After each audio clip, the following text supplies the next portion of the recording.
I look like a Christmas present.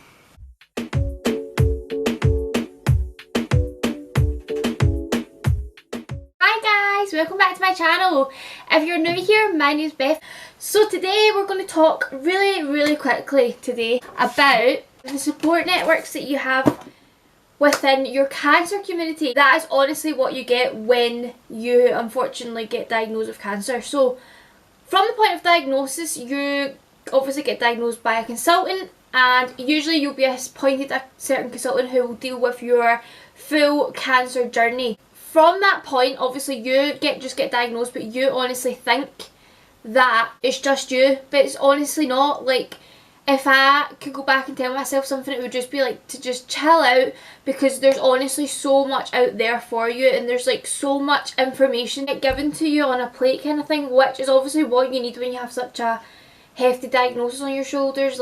So firstly, I want to talk about the 6 support networks that have kind of framed my cancer experience. So firstly, yourself.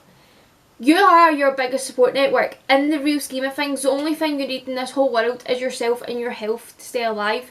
And that is the main thing. When you see things from that kind of perspective, you will start to gain an understanding that as long as you're healthy, that is the only physical support that you need, if that makes sense. I think that when you learn to trust yourself with this process, you actually become a bigger support to yourself than you could ever imagine. The main thing is, no matter what the problem is, guys, or if you ever come across something that's really hard to deal with in your life and people are saying, oh, I could never do that and all that, like, the truth of the matter is anyone can do anything, and I mean anything in the whole wide world. If you want to become a brain surgeon, you can become a brain surgeon. See, whoever tells you that you can't, honestly just laugh at them, because see, when they need brain surgery and you're the one operating on their brain, you're going to be the one laughing. So honestly, don't let anyone kill your dreams. Never believe that you can't do something, because you can do anything. Secondly, obviously this is a massive one in the grand scheme of support networks. It's got to be your friends and your family and a partner if you've got one. So obviously your friends and family might not have dealt with such a big diagnosis, or even if it's not a diagnosis, such a bad thing in your life, they might not have went through that process before, and everything might be new to them as well. So they're learning along the way, guys. But if you are a family or friend or a partner or somebody who's maybe going through a hard time or has got a recent diagnosis, all I can say to you is just be yourself. Don't pussyfoot around them. Don't not be yourself around them, because if they're your friend and your family, your partner, they obviously know you better than anyone, and if you're being different with them, they're going to notice. I would just say, like, be yourself. Like, see if you are sarcastic and you make jokes about things in life, like, maybe put a light-hearted spin on things. Don't just change your full demeanour because someone's going through a hard time, because I bet all that they want is for the people to be around them to be normal, because that's honestly what I wanted as well. Like, my worst nightmare is like someone saying to me or saying about me, oh, that poor girl, and like that. Like, I'm not a poor girl. Like, I'm absolutely fine, and no matter what, I'm going to be fine. So like, I'm definitely not a poor girl. I'm absolutely very strong, very resilient, and I can get through anything. I'm definitely not a poor girl. I hate the fact that people might feel sorry for me in my circumstances and stuff like that. That's not what I want out of this, and it's not what I want out of life. I do never want anyone to feel sorry for me, because do you know what, guys, this can happen to anyone at any given time. You should live every single day like it is your last, because you don't know what could happen tomorrow. I think all people really need is to know that you're there. Like, honestly, guys, see if someone doesn't want to talk, I would just suggest maybe text them saying, like, always here, I know you don't want to talk, but text me when you're ready or something like that. Like, see, if I received a text like that and I was going through a hard time, I would honestly appreciate that, like, so much. Next, you've got your immediate medical team. So this would be like your consultant, your specialist nurse, and maybe a Macmillan nurse. So your consultant's obviously in charge of all your care, what happens to you, your treatments, he looks at all your scans and stuff, as well as a big team. So don't forget, guys, it's not just one consultant that will be in charge of you, it's like a whole team of people who will meet to discuss your scans and make your decisions, because it can't just be solely down to one person. That would be really unfair. Your specialist nurse is just someone that you can go to about anything, like, and I mean anything. Specialist nurse is just going to be your rock through this medically and emotionally too as well. I know a lot of people have Macmillan nurses. I have heard amazing things about them. I think maybe in Scotland it's a bit different because you have a specialist nurse who you can go to. I don't know if they have that in England. Like, so my specialist nurse is actually with the Beatson rather than Macmillan. I think maybe in England it's maybe that way, but I could be wrong. who knows, man. Obviously you have your team who will actually administer your actual treatment, like your chemo nurses, and they're the ones who you'll probably get to know the most because you'll see them the most. If it's on a daily basis, they know exactly what they're doing, they're well trained, they're well experienced. She'll just chat to you about anything. And like the thing that I love the most about going to chemo, loving going to chemo, the thing that I actually liked the most about going to chemo was just like catching up with all my nurse friends, and yeah, just seeing how everybody was. And honestly, I felt like it was my second home. I was there so much, and I was just so grateful to have like such a amazing team to like support me like through that, because obviously you can't have your mum, you can't have anyone in with you now because of COVID. So I was just so thankful that I was blessed with a chemo team of nurses like that good. And honestly, like from what I've heard from other people's experiences with their chemo nurses and their chemo team, it's the exact same kind of things, that the vibes that I get off them from people in England or Ireland or America. So I honestly have never heard a bad word, anyone say a bad word about any chemo nurses in their life. I think it's because they deal with everything that you're going through on a daily basis, so it's like so normal to them, which is it's so refreshing, because everything that's happening to you is like such a sudden thing, and it can be so different. Go there, it's just normal life, they know what they're doing.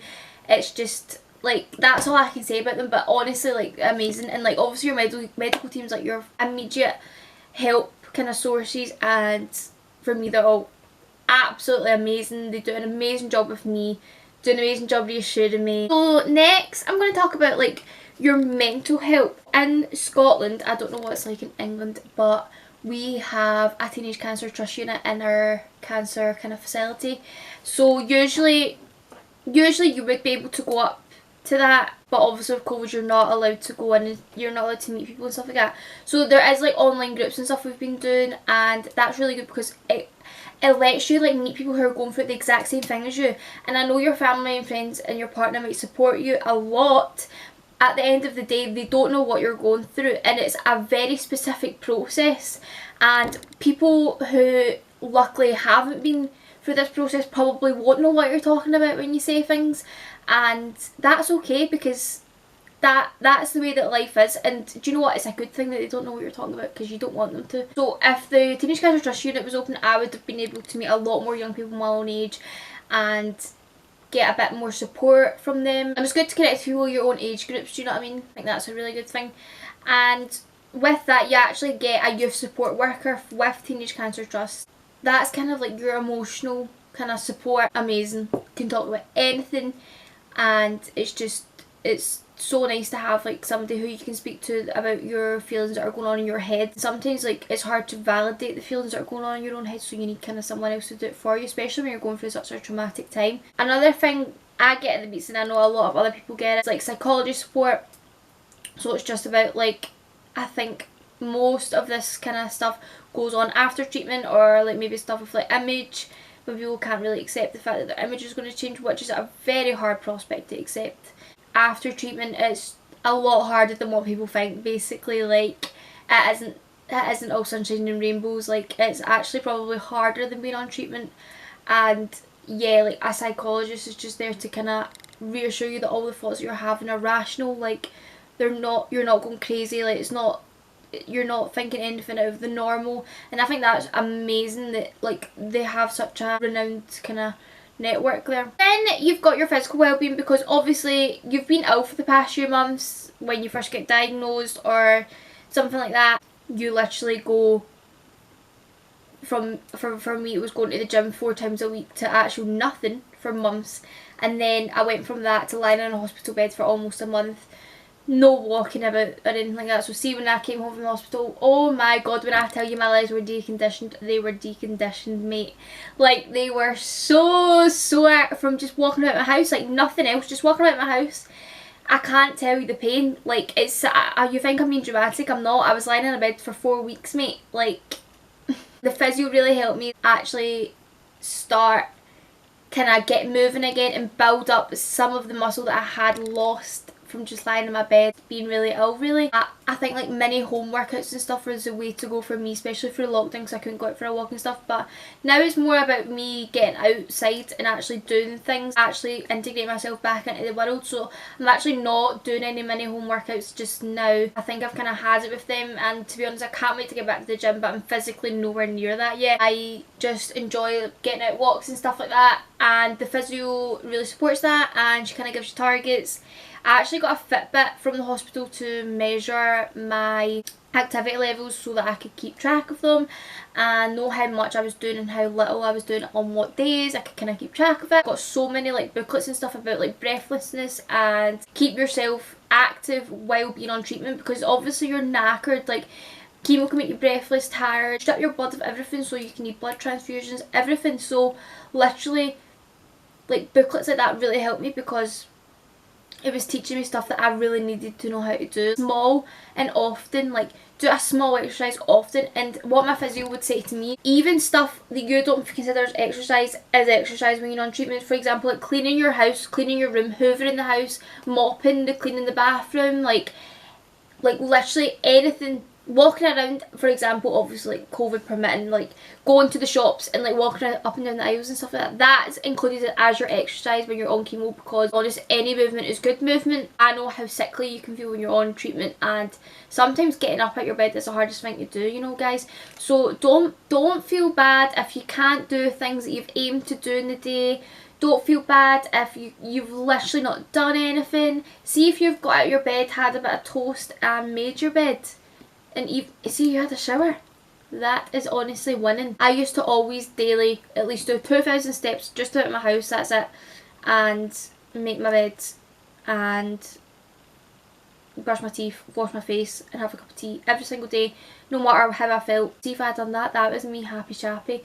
But again, I discussed it with my physio and she kind of like confirmed that it was okay targets for me. So you should do whatever your kind of team or your physio says for you. Also in the physical well-being, you actually do, well I actually have a dietitian, so that's again another amazing support network, especially at the Beats In. They actually make sure that you're getting enough food and you're eating enough, because obviously you know how it is when you can be in treatment, you can feel nauseous and stuff like that, and it's really hard sometimes to actually get a meal down you that you can enjoy. Your taste changes so much on treatment that food you loved before you will not like, and I'm telling you that right now. It's like being pregnant. And they can actually give you like kind of, it's not meal supplements, of course it's not meal supplements because they would never give meal supplements out. It's like little protein drinks, so they've got probably about 20 grams of protein or something like that, and it's got like 400 calories, so it's like basically equivalent to a meal. So if you can't stomach eating foods, you can literally just drink this little protein drink. It's not little, it's about this size, and it's disgusting. Do you know what, it done me good, because see when I lost all my weight, when I lost like over a stone, I literally put weight on so quickly, but just by having them one a day with my breakfast. So I was actually having like 400 extra calories that I wouldn't even have normally. So it really helped me to get back up to my healthy weight. I was really lucky. I actually was never really really nauseous with chemo, that I didn't want to eat or anything like that. But it can seriously like help you if you are feeling nauseated and stuff like that. So if you haven't been told already, I would ask about these drinks. Are called Ensures, and they honestly are just such a backup if you don't feel like eating. Lastly, we have financial support. The financial support out there is amazing. Like, do you know what, see when you get diagnosed, you don't even worry about your financial position. I didn't like that. All you care about is getting better, but you might get assigned a financial support worker or somebody who can help you with your finances, from Click Sergeant maybe. And there's a lot of support out there for cancer patients, and you will definitely probably find that as you go through the process there will be other things available to you that you didn't even know about. I did not know about anything when I first got diagnosed about any of the support out there. If you're self-employed and stuff, there's definitely things that can help you, and there's like grants and stuff that you can get, there's monthly payments you can get, I'm sure. I'm obviously not self-employed myself, I just know this from like word of mouth, I think. And yeah, if you're like me who is employed but is obviously off sick, then there's lots of help out there for you and stuff. There's like a payment that you'll get actually assessed for you. It can be through one of your nurses, so it can either be like your financial support or your clinic surgeon worker or your specialist nurse, who will actually fill out a form and it will kind of explain to the people who give this money, kind of support money, it will explain to them like how badly your condition affects you, and how bad your condition is affects the amount of money you get basically. So hope that this helps you guys in some way or other. Maybe if you've heard things here mentioned that you've not, you could maybe mention to your specialist nurse or your Macmillan nurse or your consultant, and hopefully they can shed some light onto maybe why these services aren't available to you, or maybe they are and they've just not told you about them. So yeah, and I hope that you can benefit from some of these things that I've said. I hope this doesn't go unnoticed, and I hope you guys really liked it, and I hope it just helps someone out there. That's the main thing, guys. Just want to say a quick thank you to everyone who's like messaged me stuff about my page and my YouTubes, and like just said the nicest things and said how much I've helped them through their own journeys and stuff like that, because it really makes it worthwhile. And see if it's even one person saying that, that's all I cared about, because that's what I set out to do with this, was just to help one person. Do you know what? I've already succeeded, but I'm going to keep going, guys, because do you know what? Cancer doesn't stop, so I don't stop. I'd love it if you could like, subscribe and comment on this video if you liked that. Maybe you could tell me about other supports that you've had previously that I've not had. And yeah, we can chat about it. Bye guys, love yous.